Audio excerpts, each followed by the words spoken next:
പ്രാർത്ഥനയ്ക്ക് ശേഷം നമുക്ക് ഇന്നത്തെ പഠനം ആരംഭിക്കാം.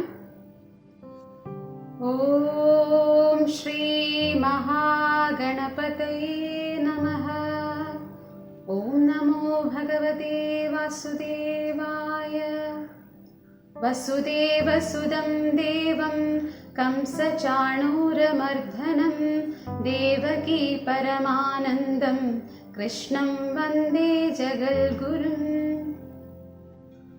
ഹരി ഓം. നമ്മൾ കഴിഞ്ഞ ആദ്യത്തെ 2 ക്ലാസ്സുകളിൽ സംസ്കൃത അക്ഷരങ്ങൾ, വർണ്ണമാലയിലെ അക്ഷരങ്ങൾ പഠിച്ചു. അതിനെ തുടർന്ന് നമ്മൾ കഴിഞ്ഞ ക്ലാസ്സിൽ സംസ്കൃത അക്ഷരങ്ങളുടെ ഉച്ചാരണത്തിനെ കുറിച്ച് പഠിച്ചു. അതിൽ ഇനി സംസ്കൃത അക്ഷരങ്ങളുടെ ഉച്ചാരണത്തിൽ കുറച്ച് കാര്യങ്ങളും കൂടെ ഇനി പറയാനുണ്ട്. അതെന്താണെന്നുള്ളതാണ് ഈ ക്ലാസ്സിൽ നമുക്ക് പഠിക്കാനുള്ളത്. അപ്പോൾ നമുക്ക് ക്ലാസ് ആരംഭിക്കാം. ഈ ക്ലാസ്സിൽ സംസ്കൃത അക്ഷരങ്ങളുടെ ഉച്ചാരണത്തിനെ കുറിച്ച് നമ്മൾ പഠിച്ചിരുന്നു. അതിൽ കുറച്ച് കാര്യങ്ങളും കൂടെ ഇനി തുടർന്ന് കുറച്ചുകൂടെ പഠിക്കാനുണ്ട്. അതാണ് ഞാൻ ഈ ക്ലാസ്സിൽ പഠിപ്പിക്കുന്നത്. അതായത് നമുക്കിനി 2 കാര്യങ്ങൾ, അതായത് അനുസ്വാരം, വിസർഗം, ഇങ്ങനെ 2 കാര്യങ്ങൾ നമ്മൾ സംസ്കൃതം വാക്കുകൾ നമ്മൾ എഴുതുമ്പോൾ ഒന്നുകിൽ അത് അനുസ്വാരത്തിലായിരിക്കാം അല്ലെങ്കിൽ അത് വിസർഗത്തിലായിരിക്കാം വരുന്നത്. അപ്പം ആ 2 കാര്യങ്ങൾ, ഈ അനുസ്വാരം, വിസർഗം എന്നിവയുടെ കൂടെ ഉച്ചാരണം എങ്ങനെയാണെന്നുള്ളതാണ് ഇന്നത്തെ ക്ലാസ്സിൽ പറയുന്നത്. ആദ്യത്തത് അനുസ്വാരം. അനുസ്വാരത്തിന് നമ്മൾ ഇടുന്ന ചിഹ്നം എന്ന് പറയുന്നത് ഒരു ഡോട്ടാണ്. ആ വാക്കില് നമ്മൾ അമ്മ എന്നുള്ള ശബ്ദമാണ് വരുന്നത്, അതിന് നമ്മളൊരു ഡോട്ട് ഇടും. വിസർഗമാണെങ്കിൽ നമ്മൾ ഇംഗ്ലീഷിൽ കോളൻ ഇടുന്നത് പോലെ 2 ഡോട്ട് ഇടും. ആ വാക്ക് കഴിഞ്ഞിട്ട് 2 ഡോട്ട് ഇടും. അപ്പൊ ഈ 2 സാധനങ്ങൾ, അനുസ്വാരം, വിസർഗം, ഇതിന്റെ 2ന്റെയും ശബ്ദങ്ങൾ, ഉച്ചാരണം എങ്ങനെയാണ് വരുന്നതെന്നാണ് ഇന്നത്തെ ക്ലാസ്സിൽ പറയുന്നത്. അപ്പൊ നമുക്ക് ആദ്യം അനുസ്വാരം നോക്കാം. അനുസ്വാരത്തിന്റെ, അതായത് ഈ ഡോട്ട് ഇടുന്ന, ഇതാണ് അതിന്റെ ചിഹ്നം. അനുസ്വാരത്തിന്റെ ഉച്ചാരണ ക്രമം. അതില് ആദ്യത്തെ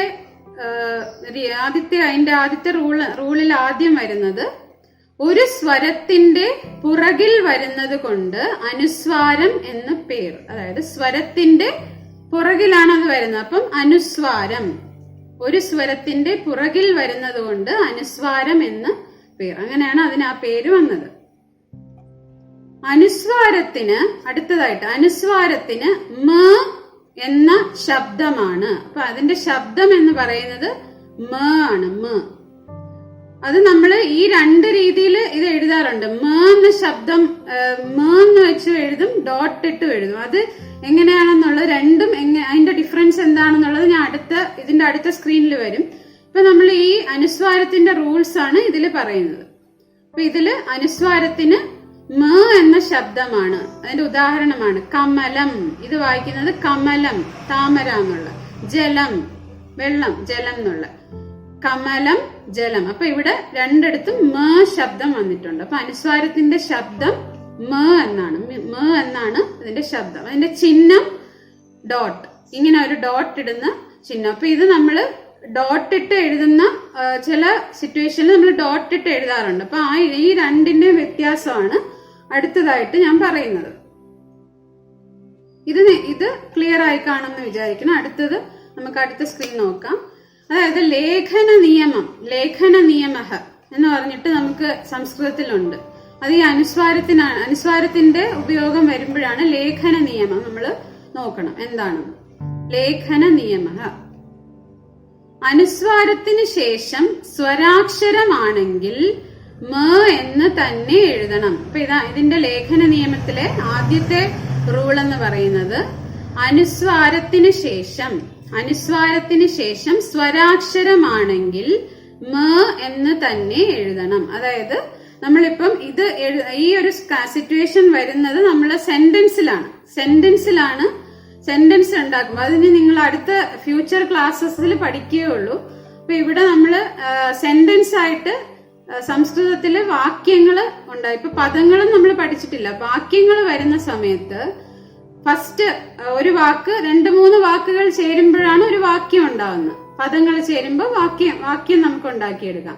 അതില് ഒരു പദത്തിന് കണ്ടിന്യൂ ചെയ്ത് അടുത്ത പദത്തിനകത്ത് സ്വരാക്ഷരമാണെങ്കിൽ നമുക്ക് ഇതിനു മുമ്പുള്ളതിൽ അനുസ്വാരം മ എന്ന് തന്നെ എഴുതണം.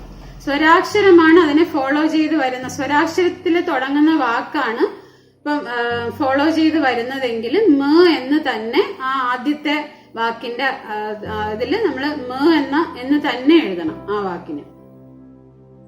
അതാണ് ഫസ്റ്റ് റൂള്. രണ്ടാമതായിട്ട് വാക്യത്തിന്റെ അവസാനമാണെങ്കിലും മ എന്ന് തന്നെ എഴുതണം.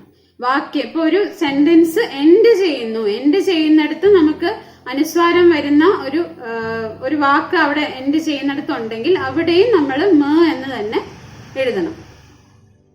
അതാണ് രണ്ടാമത്തെ റൂള്. ഇപ്പൊ ഫസ്റ്റ് റൂളിൽ എങ്ങനെയാന്ന് വെച്ചാൽ നമ്മൾ സെന്റൻസ് വാക്കുകൾ ഇങ്ങനെ ചേർന്ന് വരുന്ന സെന്റൻസിൽ നമ്മൾ ഫോളോ ചെയ്ത് വരുന്ന ഫസ്റ്റ് വാക്ക് കഴിഞ്ഞ് രണ്ടാമത്തെ വാക്കാണ് നമ്മളിപ്പോ എടുക്കുന്നതെങ്കിൽ രണ്ടാമത്തെ വാക്ക് തുടങ്ങുന്നത് സ്വരാക്ഷരങ്ങളൊക്കെ നമ്മൾ പഠിച്ചു കഴിഞ്ഞു. സ്വരാക്ഷരത്തിലാണെങ്കിൽ ആദ്യത്തെ വാക്ക് എൻഡ് ചെയ്യുന്നത് മ ശബ്ദത്തിൽ തന്നെ നമ്മൾ എൻഡ് ചെയ്യണം. അവിടെ നമ്മൾ ഡോട്ട് ഇട്ട് എഴുതാൻ പാടില്ല, മ തന്നെ എടുക്കണം. അതുപോലെ അടുത്ത മ വരുന്ന വേറൊരു കണ്ടീഷനാണ് വാക്യം എൻഡ് ചെയ്യുന്നിടത്ത് വാക്യത്തിന്റെ അവസാനം സെന്റൻസിന്റെ അവസാനത്തിലാണെങ്കിലും മ തന്നെ എഴുതണം. ഇതാണ് രണ്ടാമത്തെ റൂൾ. ഇനി മൂന്നാമതായിട്ട് പറയുന്നത് അനുസ്വാരത്തിന് ശേഷം വ്യഞ്ജനാക്ഷരം വരികയാണെങ്കിൽ, നമ്മൾ വ്യഞ്ജനാക്ഷരങ്ങൾ പഠിച്ചു കഴിഞ്ഞു. കാ ഖ ഖ ഖ ഖ ഗ ഖ ങ അങ്ങനെ തുടങ്ങുന്ന കവർഗം ചവർഗം ടവർഗം ഇതെല്ലാം പഠിച്ചു. അപ്പൊ അതില് ആ അക്ഷരങ്ങൾ ഒക്കെ വരുവാണെങ്കിൽ, വ്യഞ്ജനാക്ഷരം വരുവാണെങ്കിൽ, അനുസ്വാരത്തിന് ശേഷം വ്യഞ്ജനാക്ഷരങ്ങൾ വരികയാണെങ്കിൽ അനുസ്വാരം തന്നെ ഉപയോഗിക്കണം അവിടെ. അപ്പൊ അനുസ്വാരത്തിന് ശേഷം നമ്മൾ വന്നിരിക്കുന്ന സെന്റൻസിനകത്ത് വരുന്നത് അനുസ്വാരത്തിന് ശേഷം ഒരു വാക്ക് ഫസ്റ്റ് വാക്ക് കഴിഞ്ഞ് രണ്ടാമത്തെ വാക്ക് ഇപ്പൊ തുടങ്ങുന്നത് വ്യഞ്ജനാക്ഷരത്തിലാണെങ്കിൽ ആ ആദ്യത്തെ വാക്ക് എൻഡ് ചെയ്യുന്നത് അനുസ്വാരത്തിലായിരിക്കണം, ഡോട്ട് വെച്ചിട്ടായിരിക്കും ആ വേർഡിൽ ഇടേണ്ടത്. ഇതാണ് ലേഖന നിയമം. അനുസ്വാരത്തിന് വരുന്ന റൂൾസ് ആണ് ഇത്, ഈ 3 റൂൾസ്. ഇത് നിങ്ങൾക്ക് വ്യക്തമായി കാണുമെന്ന് വിചാരിക്കുന്നു. അഥവാ ഇതില് സംശയം തോന്നുന്നുണ്ടെങ്കിൽ നിങ്ങൾക്ക് ഇതിനകത്ത് ഇപ്പം ഈ ചാനലിന്റെ കമന്റ് ബോക്സിൽ നിങ്ങൾക്ക് അതിനകത്ത് സംശയങ്ങൾ ഉന്നയിക്കാം. അത് ഞാൻ ക്ലിയർ ആയിട്ട് അതിന്റെ എന്താണെന്നുള്ളത് ഞാൻ നിങ്ങൾക്ക് റിപ്ലൈ തരാം. ഇത് ക്ലിയർ ആയി കാണുമെന്ന് വിചാരിക്കുന്നു. അടുത്തതായിട്ട് നമുക്ക് വരുന്നത് വിസർഗമാണ്. വിസർഗം എന്നൊരു പ്രയോഗം. വിസർഗം നമ്മുടെ വാക്കിന്റെ അവസാനം, സംസ്കൃത വാക്കിന്റെ അവസാനം ആദ്യം വരുന്നത് അനുസ്വാരം വരും എന്ന് പറഞ്ഞു, അനുസ്വാരത്തിനെ കുറിച്ച് പറഞ്ഞു. ഇനി നമുക്ക് വാക്കിന് എൻഡ് ചെയ്യുന്നത് വിസർഗത്തിൽ എൻഡ് ചെയ്യുന്ന വാക്കുകളുണ്ട്. അപ്പൊ അതാണ് ഇനി പറയുന്നത്. വിസർഗത്തിന്റെ ഉച്ചാരണം, അതിന്റെ ചിഹ്നം.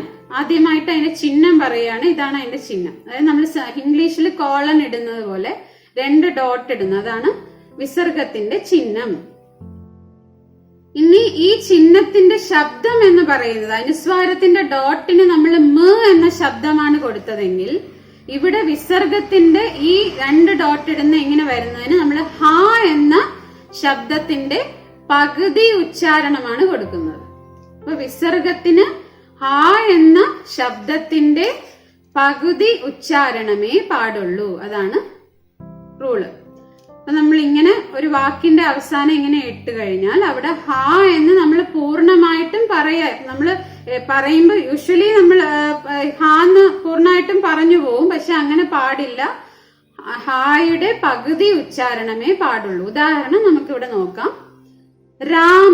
രാമഹ, ഇത് ശരിക്കും വായിക്കുന്നത് രാമഹ എന്നാണ്. രാമ എന്ന വാക്കിന്റെ കൂടെ ഈ 2 ഡോട്ട് വിസർഗം ഇട്ടപ്പോ ഇത് വായിക്കുന്നത് രാമഹ എന്നാണ്. പൂർണ്ണമായിട്ടും പറയുകയാണെങ്കിൽ രാമഹ. പക്ഷെ നമ്മൾ പൂർണ്ണമായിട്ട് അങ്ങനെ ഉച്ചരിക്കാൻ പാടില്ല.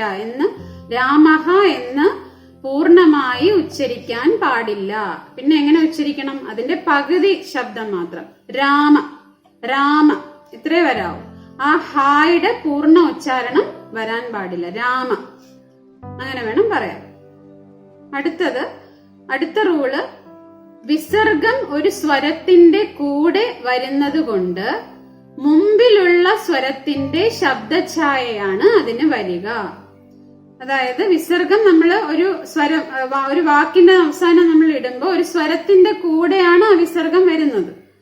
അപ്പൊ ആ വാക്ക് അവസാനിച്ചത് ഏത് സ്വരമാണോ ആ സ്വരത്തിന്റെ ഛായയായിരിക്കും ആ വിസർഗത്തിന് വരിക. അതാണ് ഇവിടെ പറഞ്ഞിരിക്കുന്നത്. വിസർഗം ഒരു സ്വരത്തിന്റെ കൂടെ വരുന്നത് കൊണ്ട് മുമ്പിലുള്ള സ്വരത്തിന്റെ ശബ്ദഛായയാണ് അതിന് വരിക. അവസാനം ഏത് സ്വരമാണോ ആ വാക്കിൽ വരുന്നത് ആ സ്വരത്തിന്റെ ഛായയായിരിക്കും വിസർഗത്തിന് വരുന്നത്.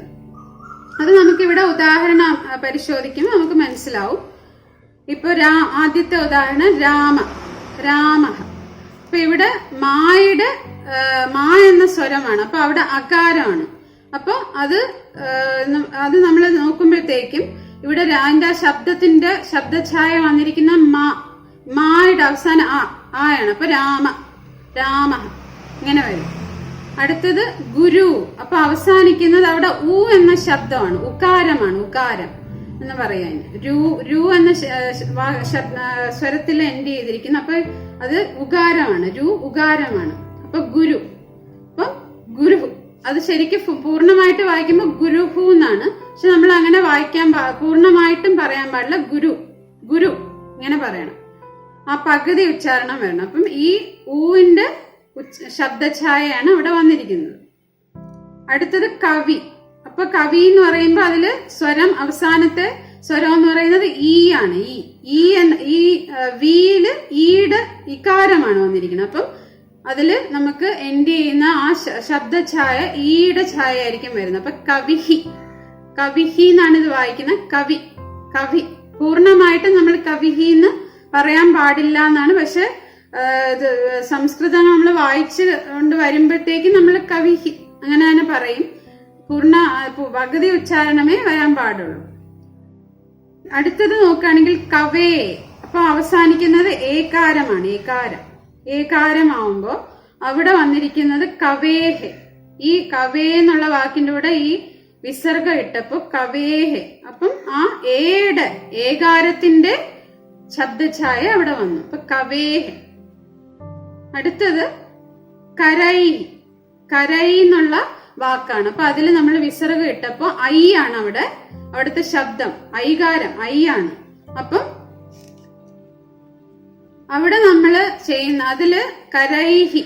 ഇതില് ശരിക്കും നമ്മള് ഐ എന്നുള്ള ശബ്ദം വരുമ്പോ നമുക്ക് ഹി തന്നെയാണ് വരുന്നത്.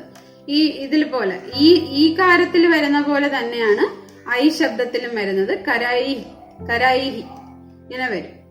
അപ്പൊ ഇതാണ് വിസർഗത്തിന്റെ ഉച്ചാരണത്തിനെ കുറിച്ച് നമുക്ക് ഇവിടെ പറയാനുള്ളത്.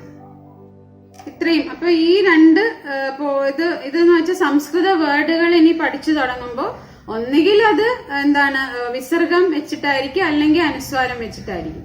അപ്പൊ ഈ ഒരു റൂള് നമ്മൾ പഠിച്ചു വെച്ചാലേ ഈ റൂള് വെച്ചിട്ടാണ് നമ്മൾ വാക്കുകൾ ഉണ്ടാക്കി ആ വാക്കുകൾ സെന്റൻസുകളിൽ ഉപയോഗിച്ച് ഇതില് നമ്മൾ ഇനി കോൺവെർസേഷൻ ഒക്കെ ചെയ്യുവാണെങ്കിലും സാൻസ്ക്രിറ്റിലുള്ള സംഭാഷണത്തില് എല്ലാം ആ ഒരു റൂള് വെച്ചിട്ടാണ് നമ്മൾ ഫോളോ ചെയ്താണ് എഴുതി പോകുന്നത്. അങ്ങനെ അതുകൊണ്ട് ഈ ഒരു റൂള് ക്ലിയർ ആയിരിക്കണം. സംസ്കൃത അക്ഷരങ്ങളുടെ ഉച്ചാരണം, അതിൽ വിസർഗത്തിന്റെ അനുസ്വാരത്തിന്റെ ഉച്ചാരണത്തിനും വളരെയധികം പ്രാധാന്യമുണ്ട്. ഇതോടെ ഇന്നത്തെ ക്ലാസ് പൂർത്തിയാവുകയാണ്. ഹരി ഓം. ഇന്നത്തെ ക്ലാസ് ഇവിടെ പൂർണ്ണമാവുകയാണ്. കഴിഞ്ഞ 3 ക്ലാസ് ഇന്നത്തെ ക്ലാസ്സും കൂടെ 4 ക്ലാസ്സുകളിലായിട്ട് അക്ഷരങ്ങളും അതിനെ തുടർന്ന് നമ്മുടെ സംസ്കൃത അക്ഷരങ്ങളുടെ ഉച്ചാരണങ്ങളും പൂർണ്ണമായിട്ടും പഠിച്ചു കഴിഞ്ഞു. അടുത്ത ക്ലാസ്സിൽ അക്ഷരങ്ങൾ ചേർന്ന് നമ്മൾ വാക്കുകൾ പഠിച്ചു തുടങ്ങും. അപ്പൊ ഇന്നത്തെ ക്ലാസ് നമുക്ക് ശാന്തി മന്ത്രം ചൊല്ലിക്കൊണ്ട് പൂർത്തിയാക്കാം. ഓം പൂർണ്ണമദ പൂർണ്ണമിദം പൂർണ്ണാത് പൂർണ്ണമുദച്യതേ പൂർണ്ണസ്യ പൂർണ്ണമാദായ പൂർണ്ണമേവാവശിഷ്യതേ. ഓം ശാന്തി ശാന്തി ശാന്തി. ഹരി ഓം. ഇതുവരെ പഠിപ്പിച്ച ക്ലാസ്സുകളിൽ എന്തെങ്കിലും ഡൗട്ട്സ് ഉണ്ടെങ്കിൽ കമന്റ് സെക്ഷൻസിൽ പോസ്റ്റ് ചെയ്യുക. അതിനുള്ള റിപ്ലൈ ഞാൻ തരാം. ഇന്ന് ചെയ്ത വീഡിയോ നിങ്ങൾക്ക് ഇഷ്ടമായെങ്കിൽ ലൈക്ക് ചെയ്യാൻ മറക്കരുത്. തുടർന്നുള്ള എൻ്റെ വീഡിയോകൾ കാണാനായി ഈ ചാനൽ സബ്സ്ക്രൈബ് ചെയ്യുക. അതിനായി സബ്സ്ക്രൈബ് ബട്ടൺ അമർത്തുക. അടുത്തുള്ള ബെൽ ഐക്കൺ ക്ലിക്ക് ചെയ്യുക. നന്ദി, നമസ്കാരം.